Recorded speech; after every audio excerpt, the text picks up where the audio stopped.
اعوذ باللہ من الشیطان الرجیم، بسم اللہ الرحمن الرحیم۔ السلام علیکم۔ حضرت ابن عباس رضی اللہ تعالی عنہ سے روایت ہے کہ حضرت ابو بکر رضی اللہ تعالی عنہ کے زمانہ خلافت میں قید پڑھا۔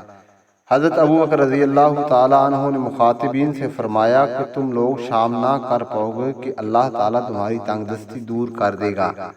تو صبح ہی ایک قاصد نے خبر دی کہ حضرت عثمان رضی اللہ تعالی عنہ کا 1000 اونٹ، گیہوں اور کھانا لایا ہے۔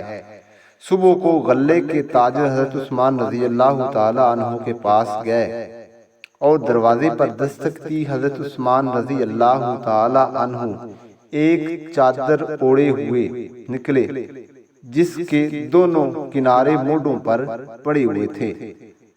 تاجروں سے کہا آپ کیا چاہتے ہیں؟ تاجروں نے کہا ہم کو یہ خبر ملی ہے کہ 1000 اونٹ، گیہوں اور کھانے کا آپ کا آیا ہے، آپ اسے ہمارے ہاتھ فروخت کر دیں تاکہ فقراء مدینہ کی تنگ دستی دور ہو جائے۔ حضرت عثمان رضی اللہ تعالی عنہ نے ان لوگوں کو اندر بلایا۔